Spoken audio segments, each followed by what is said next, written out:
We have collected local wisdom from village elders about water sources, watering holes, seasonal species. We looked at instead of using plastic bags, we used paper bags for our food deliveries, and try to figure out how to have the least amount of carbon impact by sending food in a certain systematic manner. They come from different landscapes other than ours. We pull water, we pull air, we bring soil, we bring sand to build our cities. We bring all sorts of things from outside to give us a fairly man-made infrastructure which we think is climate proof. We worked very closely with the BMC during that time, and that has really helped us out and got us a lot of goodwill.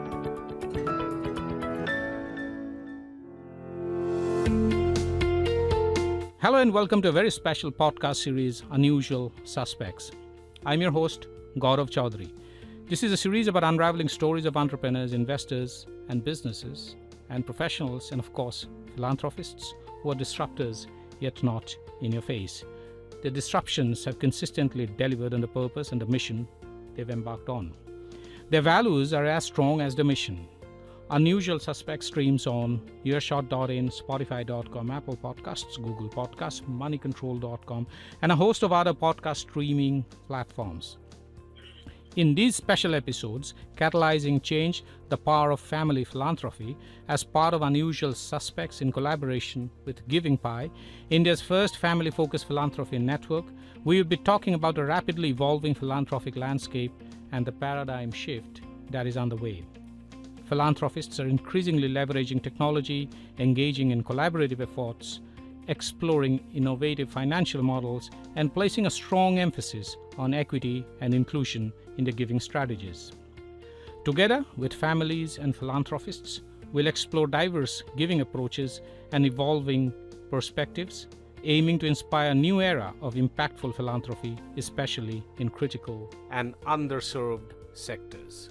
In today's episode, we embark on an exploration of the need and potential for family philanthropy to channel investments into climate action.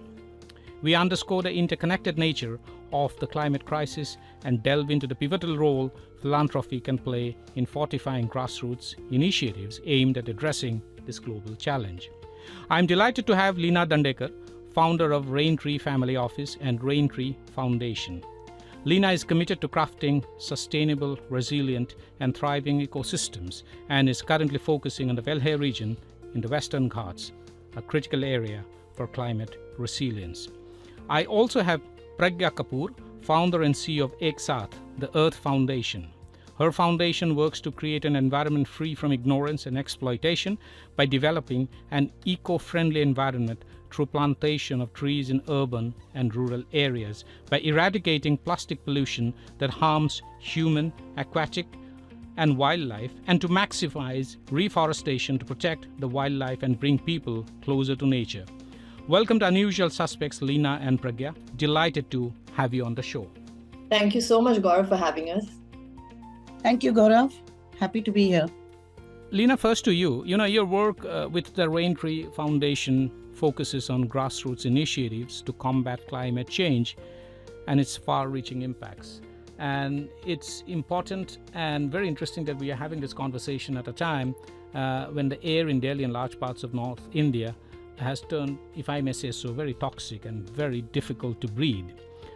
Could you take us on a journey through Raintree Foundation's unique landscape-based approach? How does your program empower communities to thrive while simultaneously preserving and regenerating natural systems? I ask you this question because everything that has to go with, bringing about a change in our approach to protecting the planet has to involve the communities, which is us. How can we all be co-participants, and how is Raintree Foundation actually bringing this about? Leena? Yes, thank you, Gaurav, for having me here. Raintree Foundation works on climate resilience for living landscapes. And given what we do, the definition of where we work and what we do is embedded in the word living landscapes, right? We work on a landscape model which uses, works on all aspects of prosperity, of development in a well-defined geography.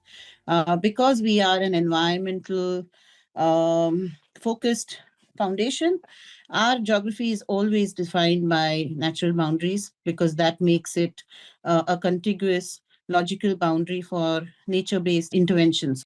So from that angle, we chose Velhe some time back, 5 years ago to be precise, and we are in the process of choosing a new landscape for our next project starting next year. But what we do is map out all the aspects of the landscape, all the natural systems. So we have done biodiversity mapping, we have done aquifer mapping, we have done hydrogeological surveys, we have done land use, land cover mappings. We have collected local wisdom from village elders about water sources, watering holes, seasonal species, maybe seasonal vegetables, and forest vegetables, those kind of things. And we've put that all together, and and we have given that data a voice. So because nature doesn't have a voice in most development models, Raintree interprets this data and gives nature the voice.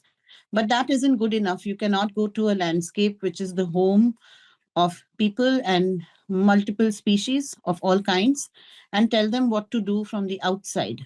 It is very important that communities, as in a sense, first among equals of all the species who are in that landscape, and having the ability to protect it the most, need to understand the facts, the opportunities, the limitations of that landscape and use it to their advantage for their own prosperity in a manner in which nature can regenerate. So our job doesn't stop at giving nature a voice. That voice needs to become the voice of the community, speaking for nature. And from that angle, we use the Biodiversity Management Act and have created biodiversity management committees, are in the process of making people's biodiversity registers, which empowers the communities to have a large amount of control over the biodiversity mapped in their own area.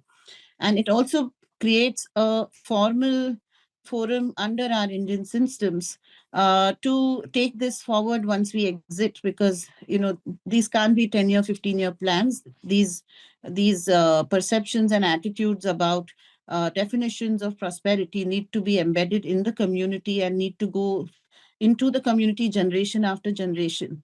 So that's the piece of nature. We are working on models from this data called watershed ecology, which is essentially reviving all the natural water systems in that given valley. It includes spring shed management, river rejuvenation, desilting, repairing, enhancing wells, recharge mechanisms, protection of microhabitats, soil erosion controls. And what it ensures is that there is water available, not just for the community, but for the ecosystem at large. Because where there is water, you will have biodiversity in abundance. That's on the natural aspects and how we participate with the community in enhancing and preserving and pass on the custodianship of these natural landscapes and systems to the community. Coming to the community based work, there has to be a reason for the community to buy into the climate agenda. And because our development model over the years has become so human centric with no regard for nature, there is a mind shift change to be made, not just in households and individual consumers, but also across at a community decision making level. And so, obviously, addressing the pain points of the community is very important. And from that angle, we work on a very, very comprehensive community model. Looking at resilience, we work on gender parity, we'll work on resilient livelihoods, which are sustainable and based on regenerative principles. And we also work on a very, very successful rural mental health model and disaster control. So these are some of this is like a very quick helicopter view of what we do. Back to you, Gaurav. Thanks, Leena. Thanks for setting the context and also giving us a very broad perspective on the kind of work Raintree Foundation is doing across a wide range of areas, particularly in the Western Ghats area. Pragya, your foundation, Saath, the Earth Foundation, has a multifaceted mission, including tree plantation, combating plastic pollution and fostering reforestation. Can you share specific initiatives or projects that stand out in achieving your goals, and how have they impacted the local communities and environment? Pragya? Hi, Gaurav. Thank you for having me once again. What we do at Eksat is that we do a lot of groundwork and on grassroots levels. We partner with a lot of people already doing a lot of good work. We started off in 2020 when the pandemic hit, literally a month before it hit. And all of a sudden, all the plans we had for the foundation had to take a backseat because we had to deal with what was happening at that very moment. And we decided to help out in whatever way we could. And we started, giving out food, which honestly has nothing to do with the environment. But we felt at that moment, helping out in the crisis that we were facing was more important than looking at what we wanted to do as a foundation. We were one of the first people to step on ground and help out in low income areas, slum areas, with donation of food, ration kits. It was at a time where people, you had been stuck for about 10-20 days in their homes, and some people hadn't even had food for a week or so, and they were living on basic dal chawal. And stepping out at that time was had its own difficulties, because a lot of people did not want to step out. There were a lot of fear and a lot of concerns, but at the same time we felt that we want to do this, but we want to do it as much as possible in an eco-friendly manner. So we made sure that everything that we bought was everything was how do you say it, like it was not packaged food. Everything was fresh from the vendors.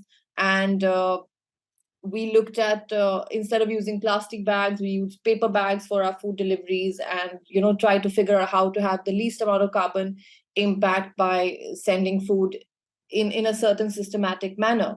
So that's something we did initially for the first 5 months when we started off.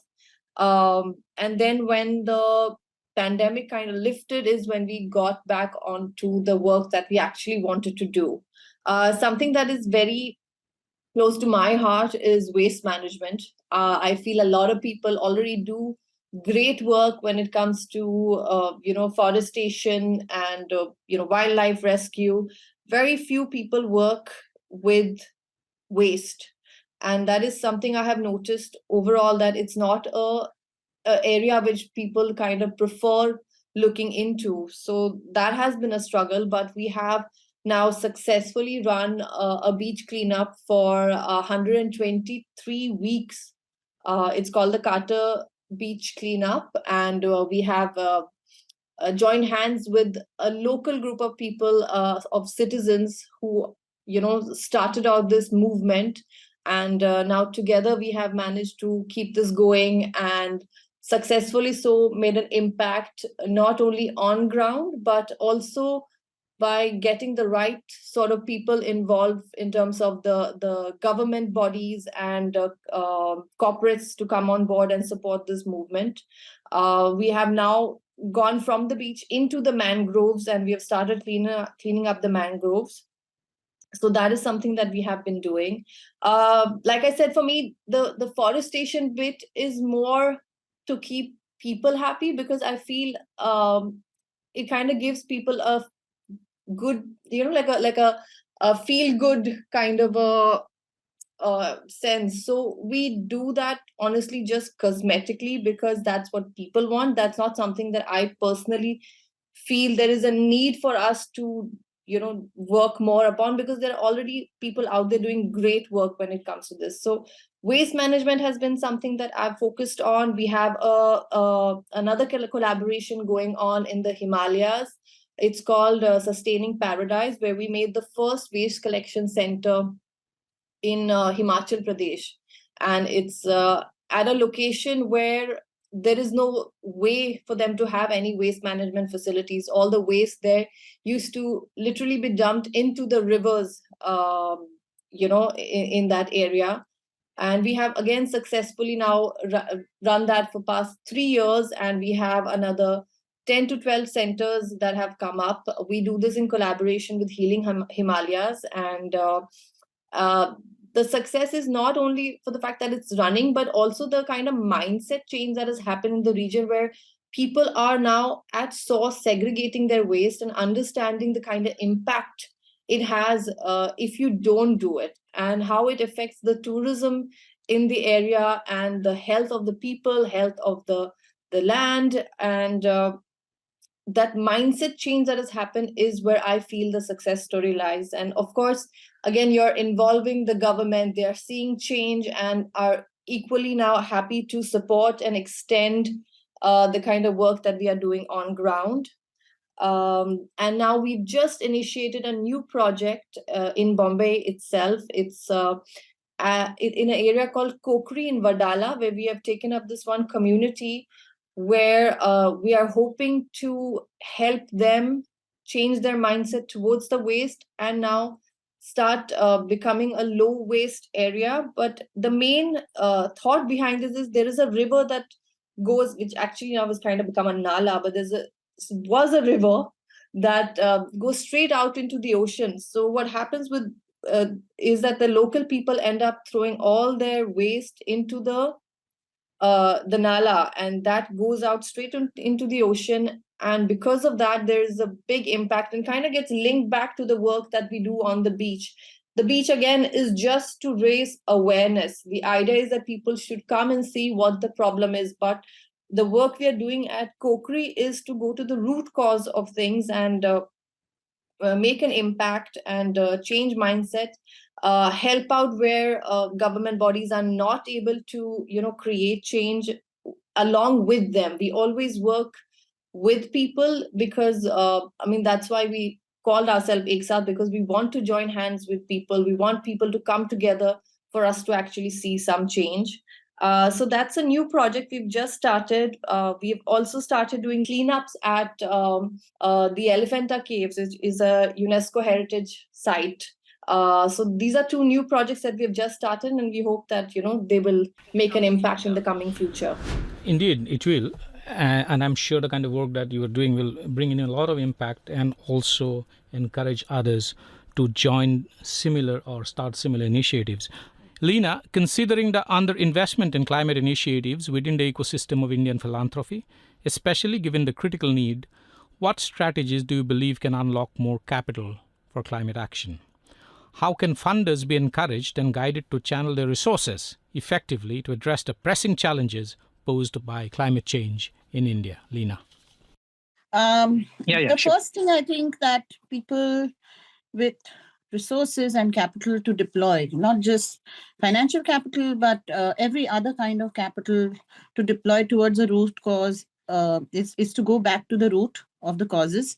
Because this kind of capital doesn't have the pressures that CSR and some other foundations have, because there are less questions asked. There is a less formally defined mandate in that case. So I think more philanthropists need to go back to the root of the cause when they're looking at climate. And second thing I think I'd like to see philanthropists do is go outside cities to see what happens. Because a whole lot of our ecosystem services, even in cities, we pull from outside our cities. They come from different landscapes other than ours. We pull water, we pull air, we bring soil, we bring sand to build our cities. We bring all sorts of things from outside to give us a fairly man-made infrastructure which we think is climate proof. But fact is, while we are doing climate work in cities, we are actually terribly upsetting the balance somewhere else from wherever we are drawing these resources. So I think enough philanthropists need to go out to see what the reality is outside the cities. You have to go out of your comfort zone to see where the real India, where the rural India, where agrarians, tribals, mountains, seas, deserts, arid landscapes, water-starved districts, all that we need to see to be able to understand and come to our own conclusions of where are the root causes. The third thing, we're working on a planetary scale. And so defining the problems from that scale, from the planetary angle, from the angle of natural systems is very important, right? And I'd like to touch back on what Pragya said about, waste management and river rejuvenation and so on and so forth. A lot of things we define as climate solutions in terms of man made problems and societal systems which have gone bad and are upsetting the balance in nature. And then we say we can make them less harmful to the natural balance. And we think we have done a lot. We don't have to now, that net zero is not something which will work anymore. We have to go to net positive. So you have to restore back, not just stop doing harm. And that is something that I think that long longitudinal thought which needs that you will need 20 years, 30 years, 40 years, 50 years to make enough mindset changes, lifestyle changes, changes in consumption patterns, for new products to come up, replacing these harmful consumption items that we constantly use. These are all investor decisions in many ways. And whether it's a philanthropic investment or whether it's a impact investing, investment, these are investment decisions as to the time frame of your interventions. And I think if we really, really want to make changes on a planetary scale, if we want to make changes to natural systems, most important, we cannot make change to any one single natural system. Everything in nature is interrelated. And because it is interrelated, which means that when you work on one system, the others still stay untouched. And unless you work on comprehensive solutions across a given landscape, across a contiguous area, it will not really bring back balance. What we need is not solutions to siloed problems. What we need is bringing back some of the balance that we have lost. And I think that is a philanthropic thought which needs to come in. We need very, very patient funding. We need to realize, define success parameters in radically different ways, and learn that intersectional thought, because in nature everything is in balance. You get something, you give something, right? There are trade-offs, and there is a delicate balance being played out minute by minute in nature. And we forget that when things move, something else needs to move after that. And that is what philanthropists need to understand, the dynamic nature of natural systems and how these are constantly evolving programs. Over a 15-year horizon, we have constantly changing metrics for some of the work that we do. When we call it water, we have changing metrics, because what we can do in year 1, 2, 3 lays the base for what we can do in year 4, 5, 6, and so on and so forth. It's an increasing ladder approach where one step builds for the next step and it builds for the third step. It really needs a radical shift in the way we think. And I'm not sure, in the age of quarterly results and 3-year horizons, and if somebody gives funding for 3 years, it's like, oh, he's a patient funder, or the organization is a long-term funder. But that doesn't work. Our programs are designed to be 15 years long, minimum, with a 5-year pullout. And that's the scale and time frames and the scale that we are working on. And that, I think, thought process needs to be further amplified wherever possible. Back to you, Gaurav.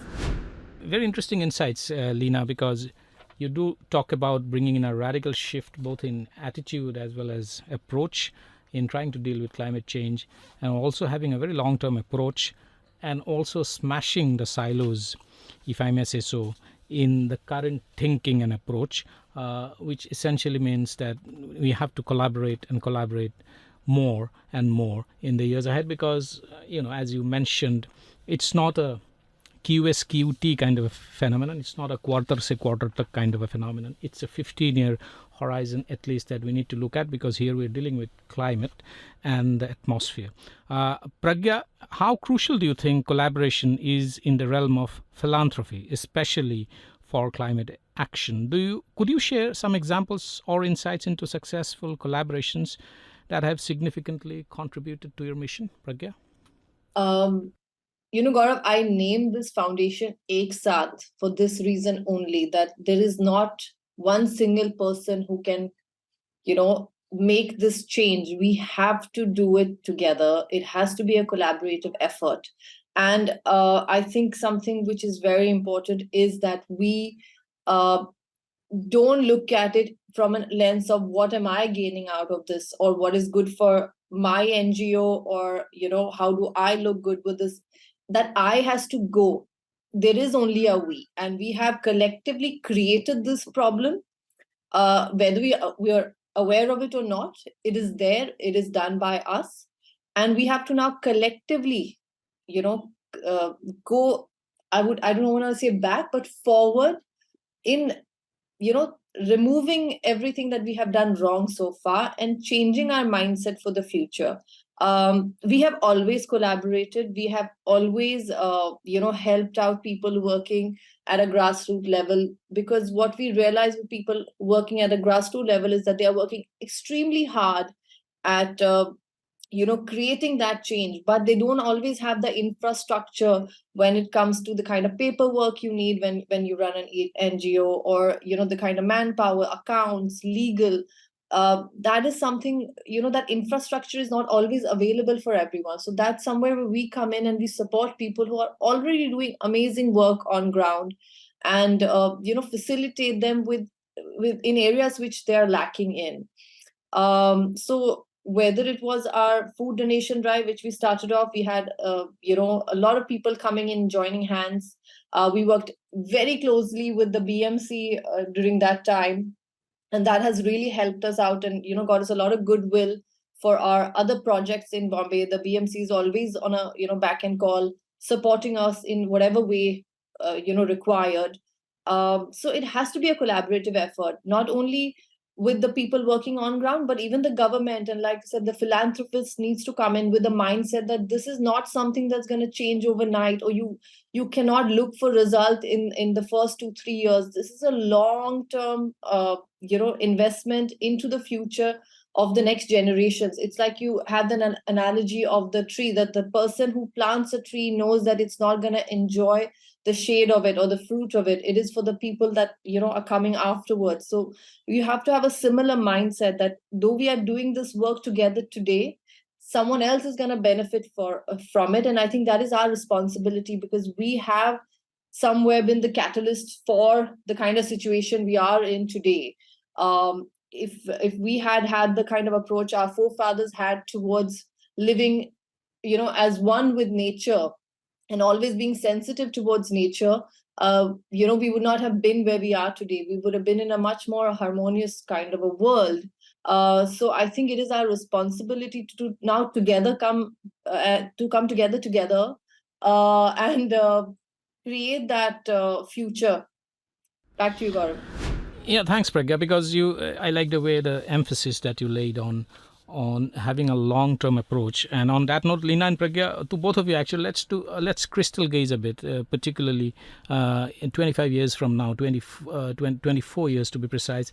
If you look at India at 100 by 2047, when independent India completes 100 years, what are the kind of things that we need to put in together now? Because as Pragya, drew the analogy of planting a tree, the person planting a tree now probably will not enjoy the fruits, but the generations after him or her are going to enjoy. And what are the kind of trees that we need to plant now? What key elements do you believe are essential for philanthropy to effectively navigate the complexities of climate change and drive impactful change as India reaches its centennial year?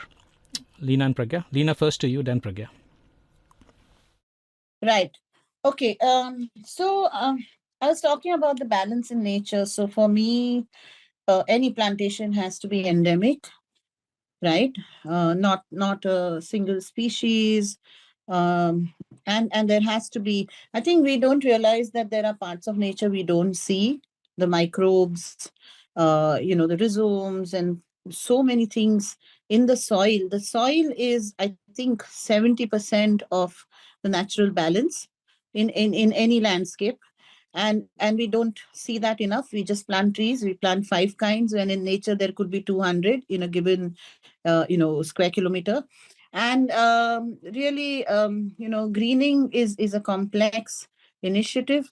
Also in India, we have a tendency to plant trees in the wrong places. Maharashtra, for example, has a tremendous amount of grasslands, which are very, very important microhabitats for the health of our Western Ghats. However, everybody, including the forest department, philanthropists, large greening, organizations, look at a grassland and say, "Oh, barren. This is fallow land. Let's go plant trees." And that's the worst thing you can do, because that landscape is not designed for trees.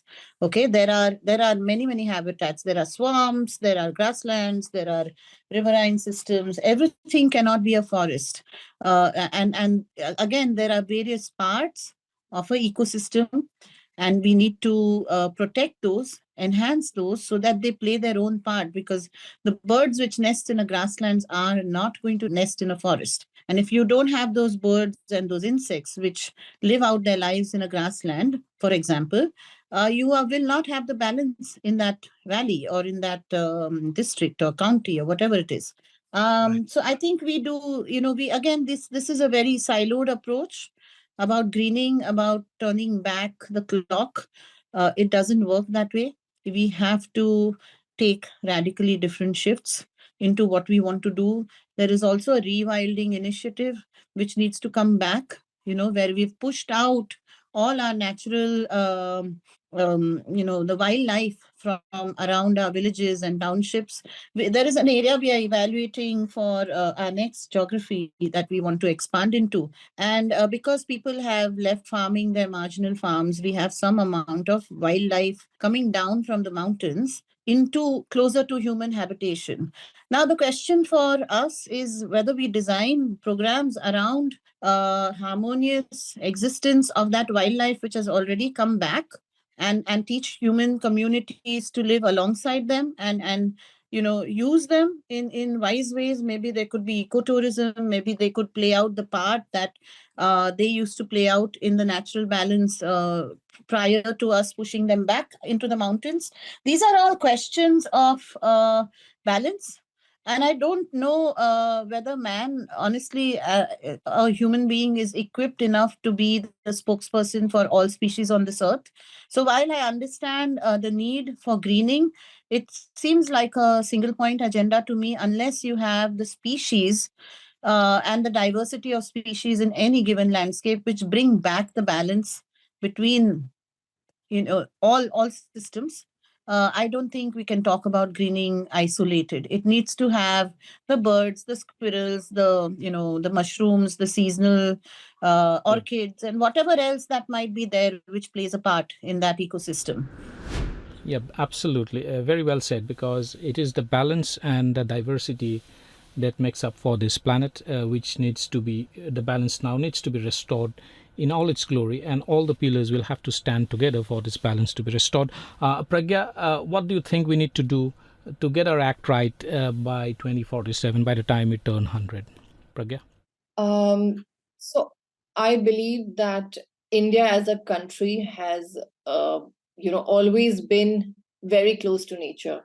Our way of operating in the past have always been very sustainable, keeping all, everything in balance. And that's something that is part of our philosophy and the way India has been as a country until, things changed after the Britishers came in, and a lot of mental shifts have happened even lately. When a lot comes from the West, where we want to be like them and we want to have what they have, not realizing that what we had and what we have is better than what any other country has when it comes to the kind of diversity we have as a country. We are a country that has, we have beaches, we have mountains, we have desert, we have rainforests. There is so much richness in this country. I somewhere feel like that knowledge that we had and the balance that we had as a country is somewhere gotten lost. And I think it's very important that we tap back into that, and we use that to create a future which is more sustainable. I think something that Leena touched upon was ecotourism. As a country, we have so many tourist spots. If we could just, keep in mind the nature aspect of it, I think we as a country can have even more and even better tourism than any country out there, because we have so much to offer as a country. I think it's very important that we, consume and make more locally, and we appreciate what we have, to offer as a country. I strongly feel like, the West has taken so many things from our culture and kind of embedded it into their lifestyle, whether it's yoga or, the way we eat and the way we take care of our body. I feel Ayurveda is something which, the West is also now kind of started to follow. And we somewhere are losing everything because we want to take on what we have seen that the West has. I think as a country, we really in the next 15 to 20, 25 years need to really, remind ourselves of who we are. I think it's very important to be connected to your roots. And unless we do that, we will not be able to grow as a country, because we are somewhere forgetting who we are and what we stand for. We have always been very close to nature, always lived in harmony with wildlife. We've never had these kind of problems. And I think it's very important that we take a step back and look at what we are facing as a country when it comes to the kind of crisis we are in. We are continuously facing, major flooding issues. There are wildfires going on. There is a huge plastic pollution, crisis all over the country. And, our rivers are suffering. Our wetlands are suffering. Like that's something like Leena touched upon. The reason why I personally am not very happy about these tree plantation drives that happens is because when you are doing it, you are not keeping in mind the area you are doing it in and what that area needs. And it's normally people just do it for show. And I think it's very important that we educate ourselves of what is the actual need for the land, and only then should we get involved in that. Otherwise, it's better to just let nature do its job, and nature will find a way. It always does, to create that richness an area need. We just have to stop touching it. It's something I think we all realized even during COVID, that the moment we came to a standstill, Mother Nature just came out and just started to clean out all the things that, we had kind of messed up. So I think it's very important for the future of our country and the world that we take a learning from our past and our learnings, because India's, always, it's been a country of knowledge. It's been such a rich country in terms of culture and philosophy and mythology. There is so much to learn from that. And if we can, keep all these things in mind and move forward, I think there is a real hope for us and the world itself.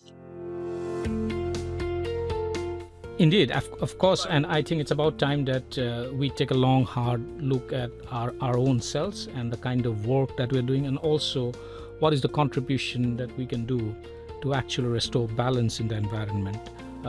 Thank you, Leena and Pragya, for these very deep insights and sharing of perspectives in a very insightful conversation for this special podcast episode, Catalyzing Change, the Power of Family Philanthropy, as part of Unusual Suspects in collaboration with GivingPi.